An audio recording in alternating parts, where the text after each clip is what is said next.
Okay, well, welcome back, everybody. I hope you had a wonderful weekend. I was just telling our host here that it's just been dry as a bone where I'm at, but hopefully we'll get some rain soon. It always does rain, but it seems like it's missed us quite a bit. Well, we're continuing on with our study of Ozarks history today. We've been talking last month about the Native American presidents, presence in the Ozarks, and we talked about the bluff dwellers, about the mound builders, the Osage, and then last week we talked about the really terrible story of the Cherokee and the Trail of Tears, but I think it was very informative. Well, today we're going to start to see the arrival of the Anglo, the white man, into the Ozarks. The first presence here was from the Spanish, and then from that point on, the Ozarks was pretty much explored and ruled by the French up till about 1800. So that's what we're going to talk about today, the Spanish and the French influence. There's not a lot of Spanish influence discernible in the Ozarks. There's a great deal of French influence discernible, as we'll see. So, as always, I start my presentation out with the famous Ozarker, and today is kind of a unique one.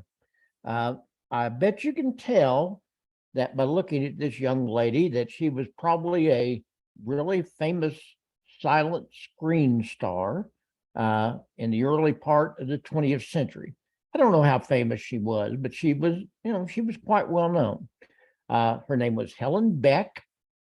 She was born about 40 miles north of Springfield, little town of Hermitage in Hickory County.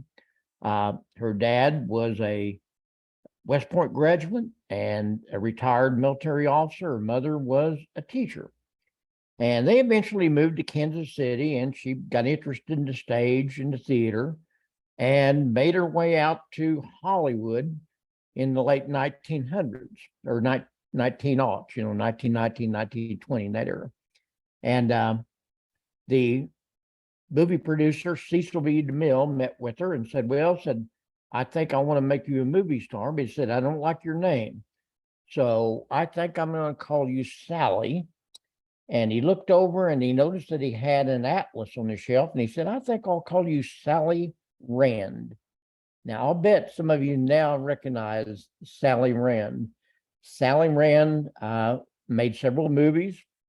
And then when the talkies came, she really didn't make a very good adjustment to the talkies, but she could dance. And so she went out and became a dancer, and quite a dancer of quite renowned. I guess you can say that anyway. In 1933, she went to the World's Fair in Chicago and made quite a scene. She had developed something called a fan dance and a bubble dance, where she appeared to be dancing without clothes. Obviously, she did have on leotards, and she never danced nude, but everyone thought she did. And she became probably the foremost burlesque queen of the United States history. I don't know if that's anything to be proud of in the Ozarks, but I thought you might be interested in Sally Rand, coming from the Ozarks. Not too far from where I'm sitting, about 40 miles north of here. So enough of that. The Spanish explored the Ozarks. They were the first ones to come into the Ozarks as far as European explorers. It all occurred around 1541 when a man by the name of Hernando de Soto had made an excavation up in through Florida and came up through present-day Memphis and, explored this area around through here. Now, there's a lot of debate about exactly where DeSoto got. There's always been a suggestion that he got maybe into Arkansas, maybe south of the Missouri line around the White River. There is new research to indicate he went quite a bit further north, but really nobody knows for sure exactly where DeSoto and some of his soldiers went. We know what they were doing. They were looking for the seven cities of gold. That's what the Spanish explorers, the conquistadors of the early 1500s were doing. They had all these rumors about cities of gold, El Dorado. And so, just like Coronado had been looking for the seven cities of gold out in the West, he was looking for the seven cities of gold in the East and the Midwest. Unfortunately, he did not get along very well with the Native Americans. In fact, the case, the Spanish and the Native Americans have always had somewhat of a fractured history, I guess you'd say. It seemed like the Spanish were very interested in converting the Indians, but they often did it in a very vicious and cruel way. And, if they went back to their old ways, their heathen ways, it was not unusual for them to kill them. It was not a very good history, let's put it that way. The Native Americans and the Spanish did not always get along. In fact, the case, DeSoto was pretty much so hated by the Native Americans during this exploration that when he finally did die, and he died of disease, they had to bury his body in the Arkansas River, and eventually got it back up and reburied it in present-day Helena, Arkansas, because it was just, they couldn't have his body out there because they were afraid that the Indians would dig it up and desecrate it. The important thing about all this is this. There has always been a rumor. I've lived in the Ozarks my whole life, and I grew up hearing these tales about the lost silver mines in the Ozarks. There has always been this story of the lost silver mines, that the Spanish had actually found a silver mine in the Ozarks that was just overflowing with silver, and that there was a huge silver mine buried somewhere deep into the Ozarks. Probably not, but nevertheless, it's one of those stories that's persisted. It has only been heightened by the presence of something called the Yocum silver dollar. And I'll tell you about that here in a second. So here's a picture of Hernando DeSoto, or a painting of an engraving. And this shows you his route. Now, the red route is his traditional route. This is the route where they think he came. And you can see he came up in Alabama and across into Arkansas. And then he died somewhere in this area, and his troops came on back this way and came back down to Mexico. That's the traditional route. The blue route is a more modern route that people think he actually got much further north than what he did originally. If you'll notice, it takes him right through the Ozarks. So there have been all sorts of stories about people finding Spanish replica remnants of things like helmets and lances and things. So it's possible. Let's put it that way. I would like to see more concrete proof. But let's talk about the Yocum silver dollar, because that's the rumor that's been here associated with the Spanish forever. As I said, there's this old story that somewhere deep in the Ozarks Hills was buried a lost silver mine. Now, the legend began with the arrival of four brothers from Hungary prior to 1820. Their name was Yocums, which had been transferred to Yocum. Now, Yocum is a very common name in the Ozarks. For you that don't live here, there's a lot of Yocums in the Ozarks. You might remember, if you were a fan of Little Abner, that was the name of his mom and dad. That was Little Abner's name, was Yocum. Anyway, the story goes that the Yocums made friends with some of the local Delaware Indians, and that one of the brothers eventually married into the tribe and married one of the chief's daughters, and he was shown the location of this lost silver mine.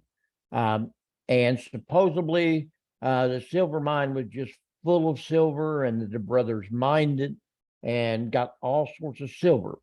Unfortunately, the story goes the cave caved in on them, and that Yocum and his wife were left there. Now, that probably would have been the end of it. But somewhere in the 1950s, there was a descendant of one of the Yocums that lived out in California, came back to the Ozarks and presented a hand-drawn map to one of his relatives, a man by the name of Artie Ayers that lived in Kimberly City. And Artie Ayers, I can remember this man well. He was a well-known person down in Kimberly City. And he said he really milked his story for all it's worth. And he said that there was this lost silver mine and he had a map to it, but it had been inundated by Table Rock Lake. But nevertheless, he was going to hire divers and they were going to try to find it. And big, long story. Nevertheless, this thing just keeps going on and on. Here's the problem. There are in existence a few actual silver dollars that have inscribed them in Yocums. There were actual silver dollars. Here's the problem. As far as we can tell, the Yocums were money laundering. Apparently, they were trading moonshine to the Delaware Indians, who were not supposed to be, the white man was not supposed to be giving liquor to the Indians. That was against the federal law. And so they were trading moonshine for silver dollars that the government had given the Delaware Indians in exchange for the land back east that they had sold, and then they had moved them out into, as we saw a couple of weeks ago, out into the Ozarks. And the Indians, unfortunately, would rather had their moonshine than the silver dollars. But the Yocums had to come up with a way to figure out how to hide this fact, so they would melt the silver dollars down and recast them with their name. So in a sense, what they were doing were money laundering. And this is an actual Yocum silver dollar. Finally, the government got wind of all this and stepped in and, stopped it. But that's basically where the story of the Yocum silver dollar came from. Is there a lost silver mine in the Ozarks? Who knows? It's one of those folk tales that's persisted and is going to persist probably until time ends, in the Ozarks. Now, the Spanish never really settled that much in the Ozarks. They explored it, they went through it, but they never really settled it. They claimed it, but they never really settled it. The French, on the other hand, came from the north, and they actually began to make settlements here.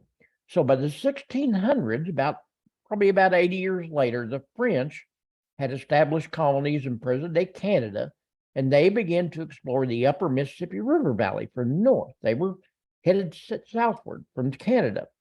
And unlike the Spanish, they stayed. And they began to make settlements along the Mississippi and the Missouri rivers in small numbers. And they lived with the Indians. They got along a lot better with the Native Americans than did the Spanish. Probably because they treated them much better. They treated them with kindness and respect. And while, yes, they were interested in converting them to Christianity, they were much more interested in furs and minerals and things like this. They were interested in conversion, but they weren't that interested. It wasn't an all-encompassing thing.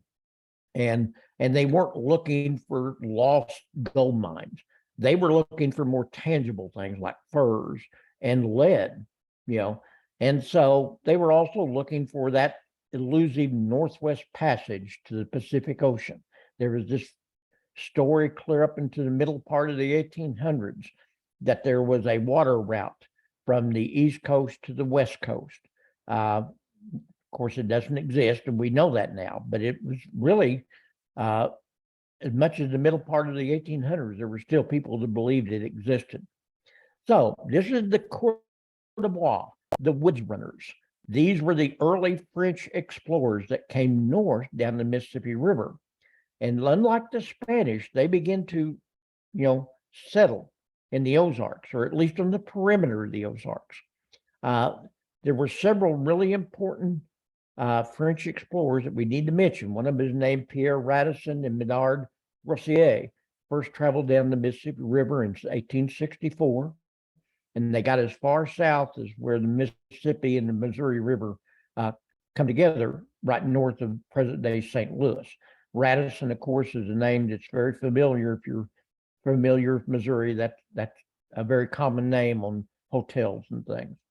A few years later, about 1673, the two men that we most associate with the exploration of the Mississippi River and the Ozarks, Jacques Marquette and Louis Joliet, they were looking for this all-water route to the Gulf of Mexico.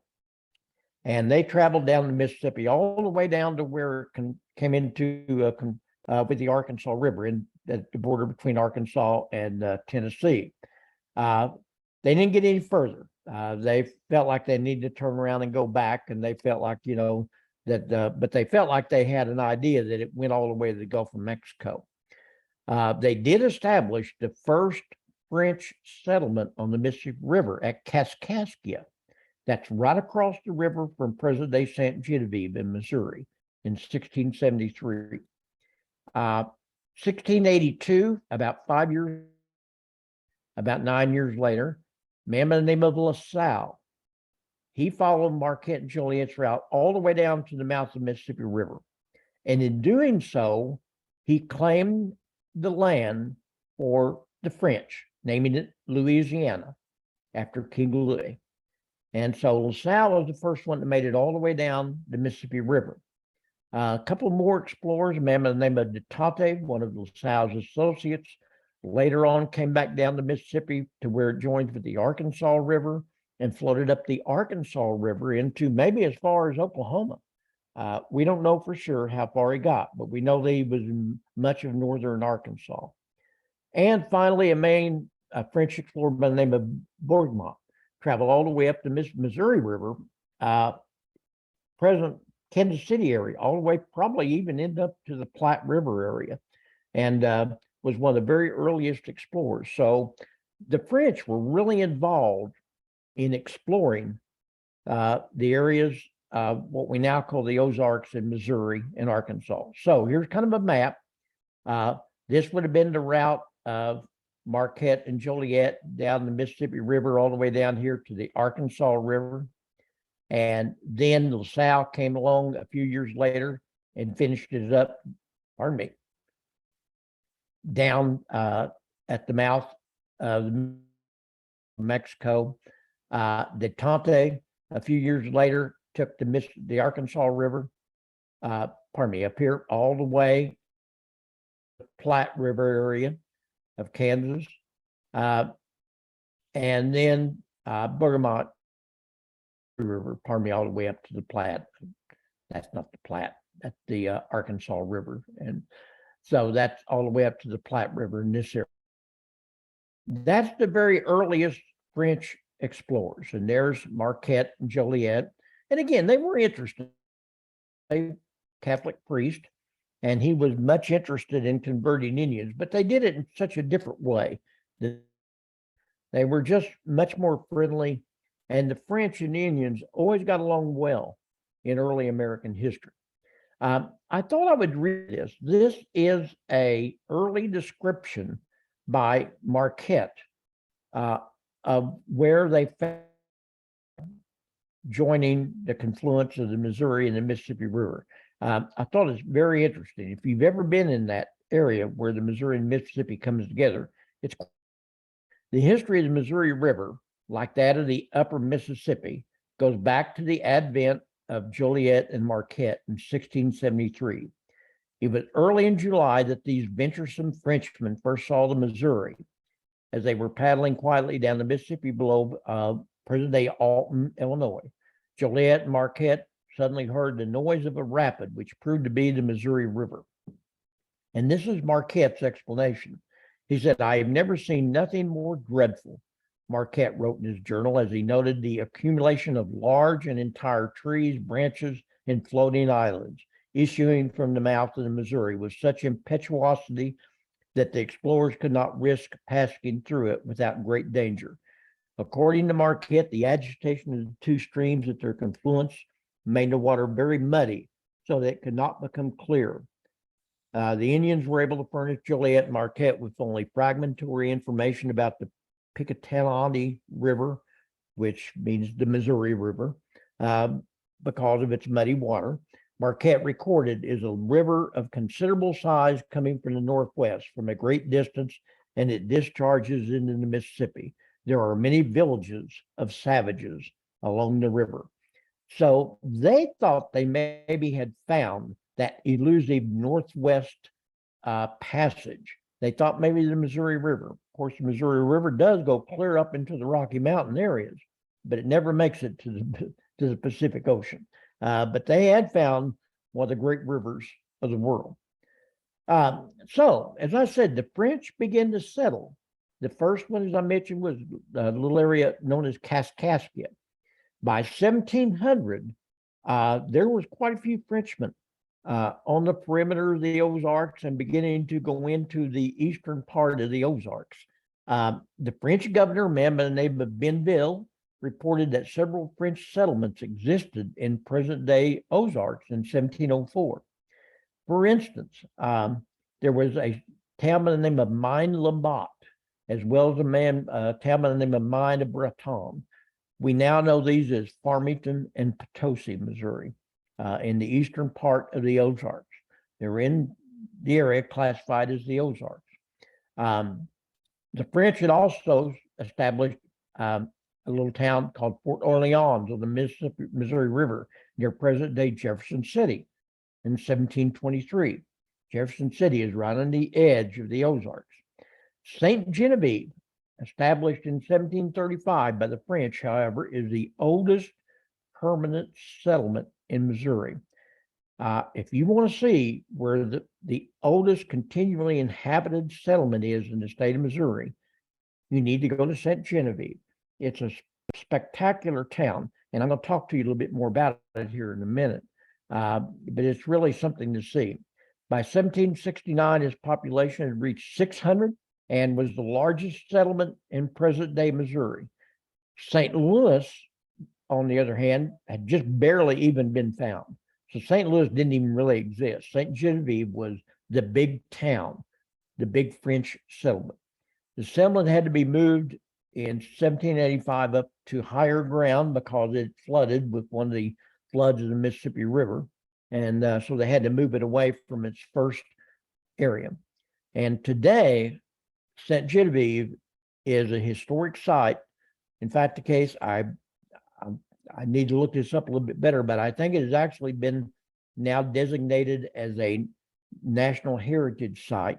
I don't know if it's a national park, but it's a national historic area because of its importance to the early French architecture, which you can still see there. I'm going to show you some pictures in a little video in a minute. There is one of the very early lead mines at Maine-Breton, which was Potosi, is current day Potosi now. And this is what the French were finding. They were finding lead. Now, you might say, lead? You know, it's not gold, that's not silver. Folks, lead has always been a very valuable ore. And we're going to talk more about that when we get into the American settlement, because that's what kind of prompted the early settlement in the Ozarks was the finding of lead. This is one of the early French houses that still remain at St. Genevieve. I'm not for sure of the dates. I don't know when exactly they were built. They were built either in the 1700s or in the very early 1800s. This is Baldock House. And I've been there. We made a trip to St. Genevieve several years back and spent a day there looking around at some of the old French architecture. And you can tell it's very much in the French way. You got the mansard roof. You can tell the kind of Norman type out structure here. This is called the Felix Bell House. Again, very early French architecture. A very important house because it's built out of stone. Again, some of the earliest ones are built out of wood. So I've got this little small 5-minute video clip about St. Genevieve. I thought you might be interested in it because it's quite an interesting little film clip that kind of a walking tour of some of the main points of St. Genevieve.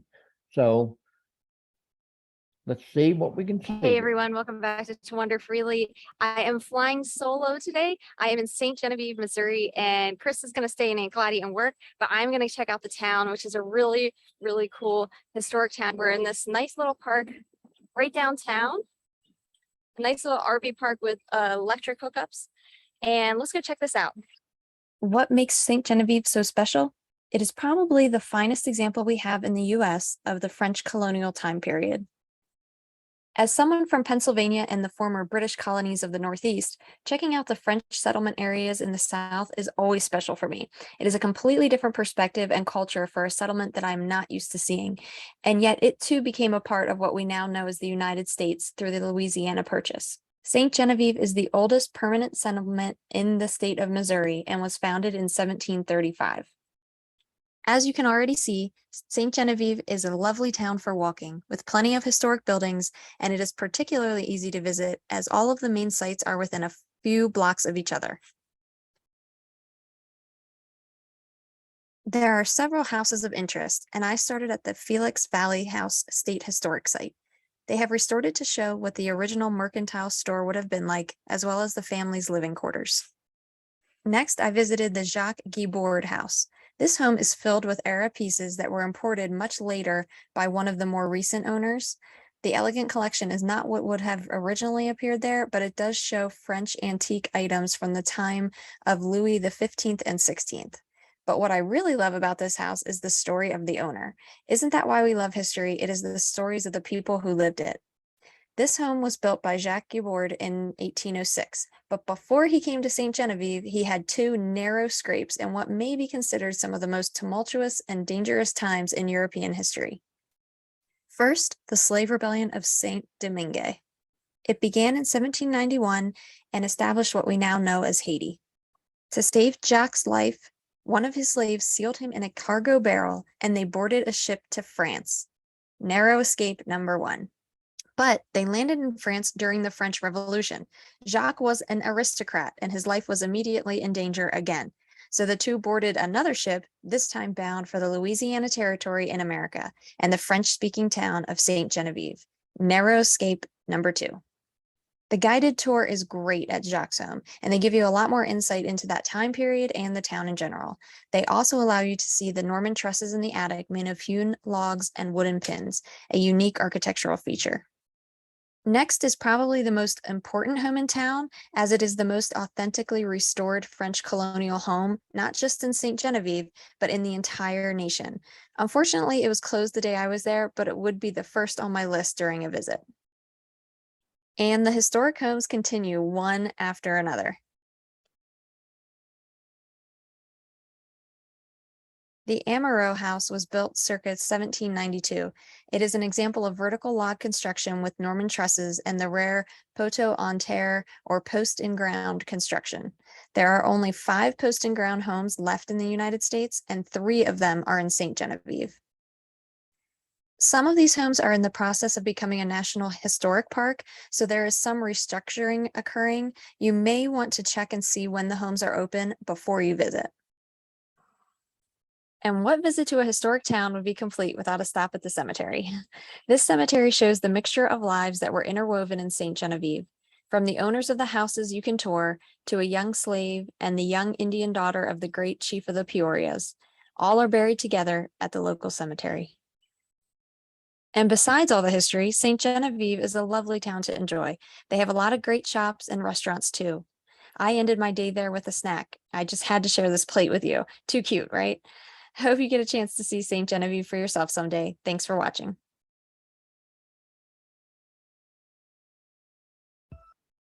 Okay, so kind of an interesting little tour there, and it did show you some of the older houses in St. Genevieve. And like she said, the unique thing about St. Genevieve and the French architecture is that, unlike the architecture, the English architecture of the log houses were built like this.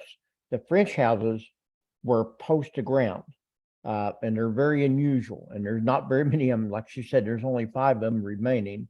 3 of those are found in St. Genevieve. So up to this point, the French had pretty much taken control of what we now call Missouri, Louisiana. But that was going to end. 1763, the French had been involved in a very big war with the British called the 7 Years' War, or in America, it's often referred to as the French and Indian War. And they lost, and they had to give up all their territory. But they didn't want to give up the western part of their territory. They had to give up Canada because that was the jewel. That was what Britain was really looking for, was Canada. But they didn't want to give up what we now know as Louisiana, or became known as Louisiana. So they signed that over to the Spanish before the end of the war by a treaty known as Treaty of Fontainebleau, and it was actually a secret treaty. The reason they did it was because the French and the Spanish were both ruled by the Bourbon family. And, the same family was on the throne on both countries. And so they had a connection there. And so the French decided rather than give it up to the British, they were going to give it back to the Spanish because the Spanish by this time were trying to reinvigorate their empire. They had pretty well gone down by the early 1800s, late 1700s. The Spanish no longer were the great power that they once were.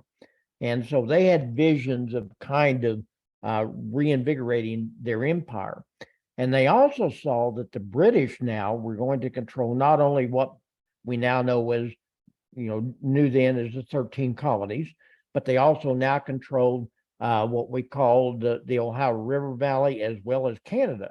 And so the Spanish felt like, hey, we need a buffer here. And so that's why they connected up with the French and were able to regain what was known as Louisiana. They changed the name to Illinois, but that was just a name. Folks, the Spanish never really, they had control of Louisiana for maybe a few years. They never really left an imprint. The Spanish presence in the Ozarks is pretty nil. One thing they did do, they had a very unusual policy. They got it in their head that if they encouraged settlement from the Americans into this buffer land, Louisiana, Illinois, what we now know as the Ozarks, that would prevent the British from taking over of that land. Now, I'm not for sure what their thought process was, but they nevertheless got it into their head that that's what they would do. And so they began to actually encourage Americans to come in to their land and make settlement. And they were giving out vast land grants. One of the biggest ones was a man by the name of Moses Austin. So let's look at Moses Austin. So here's a map of this area now. Here's the original 13 colonies. And that's the area of Canada, now controlled by the British. And that's the British gains that they got from the French and Indian or the 7 Years' War. And so here's Louisiana, which was controlled by the Spanish. And that's the old Mexican land that they had controlled ever since the early 1500s. So this was kind of a no man's land. This was kind of a buffer. There were some settlements along the Missouri and the Mississippi River, but actually there wasn't much out here. So they began to encourage that Americans move over into Spanish lands, thinking this would kind of create a buffer between these two big powers. Didn't work out, but that's what they thought. So let's look at the life of Moses Austin real fast. You may not recognize the first name, but you probably recognize the second name. Moses Austin was a father, of course, of Stephen Austin, who's often regarded as the father of Texas. And Austin, Texas is named after the family. But Moses Austin was a Missouri resident for much of his life in the area around Potosi. He had originally come from Virginia. He was a lead miner. And he had traveled to Missouri and persuaded the Spanish governor to grant him a 6,000-acre land grant near Potosi. to mine lead because they had found some rudimentary diggings that they had found a lot of lead there. So the next 24 years, Moses Austin spent his life in the area around Potosi, mining lead. And he did some really important things. A lot of new technologies came out of his first endeavors here at Potosi. Unfortunately, around 1819, he began to panic about all this because there was some economic problems come in, and so he sought a new beginning. And by that time, Louisiana was now in control of the Americans, as you'll see here in a minute. So he decided he wanted to go live with the Spanish again. So he went down to Mexico and actually sought out a new land grant down in Mexico. And they granted him one because Moses Austin and Spanish got along quite well. And they granted him the area around Tejas, which was around between the Houston and Austin area, in what we now know as Texas. On the way back home, unfortunately, he died. So it was left up to his son, Stephen, to follow through. And Stephen did follow through, and he did move to Texas and, of course, got involved with the Texan War. We all know the story about the Alamo and all like that. And Texas ultimately became an independent republic. And Stephen Austin was involved in all that scraping and all. Never became the president of Texas, but he's often called the father of Texas. But his father, Moses, was very involved with the Ozarks in the lead mining industry. This is the original Moses Austin house. This is an old photograph that no longer stands. It's gone now. But that was the original house in Potosi, Missouri, around the early 1800s. So when was St. Louis founded? Well, St. Louis was founded actually quite a bit later, founded in 1764 by a man by the name of Leguest and Chateau. And again, if you're familiar with the St. Louis area, you know that Laclede and Chateau are two of the more common names there. There's a lot of things named after that. He chose a bluff rising about 40 feet above the Mississippi River, situated about 20 miles south of where the Missouri and the river enters into the Mississippi River.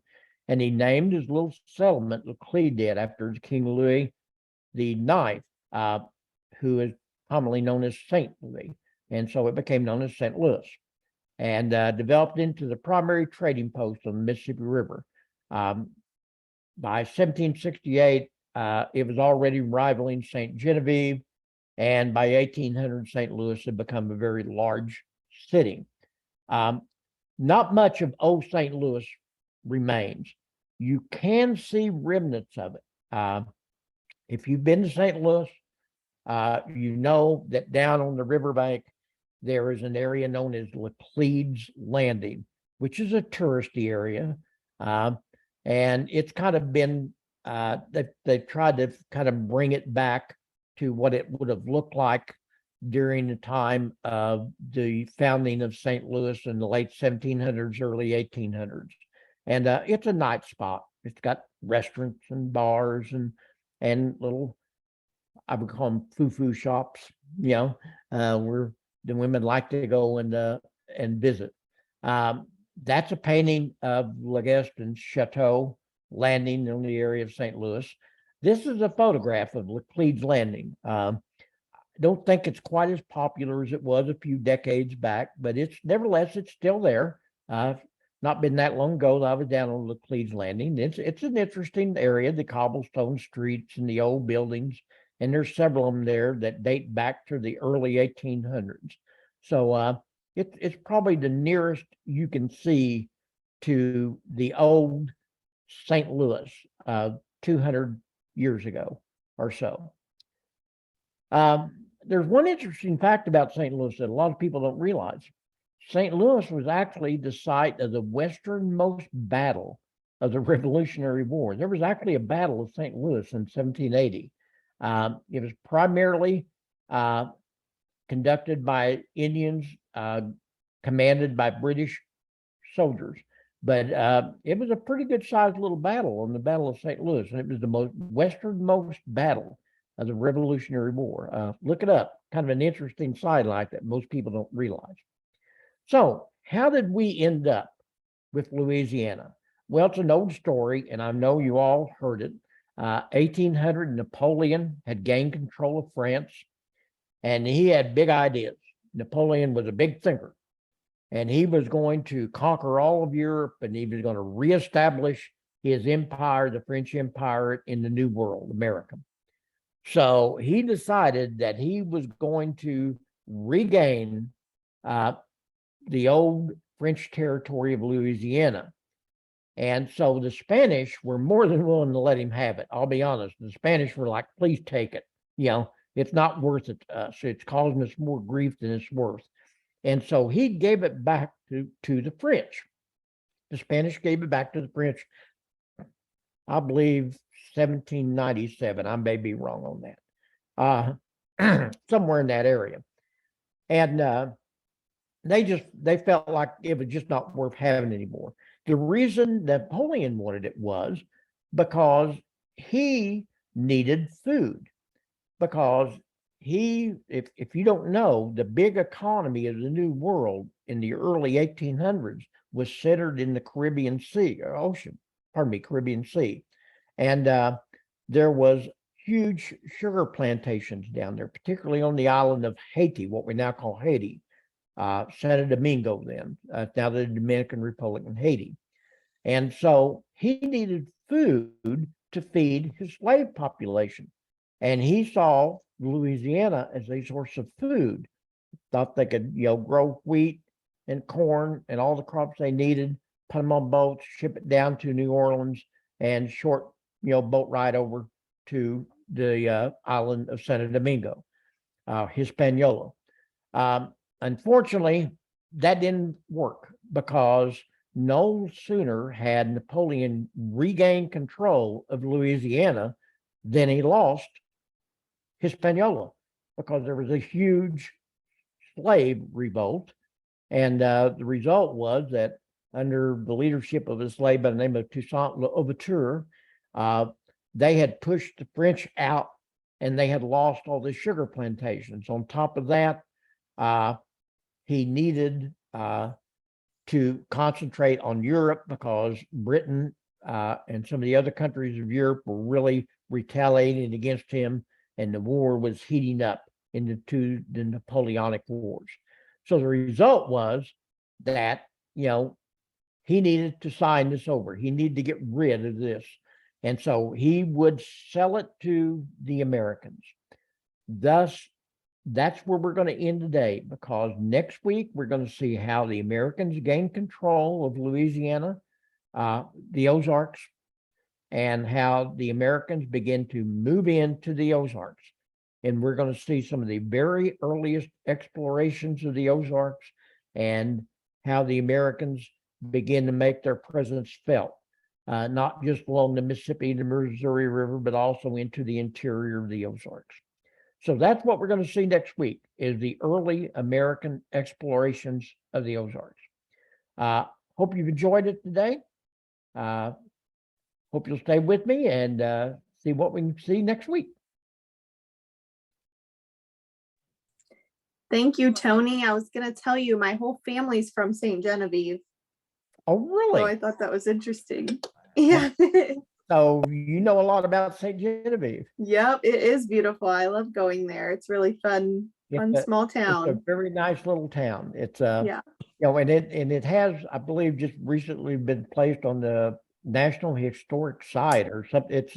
It's kind of an unusual designation. I don't think there's too many of those in the United States. It's not a national park. It's kind of almost like a historic town.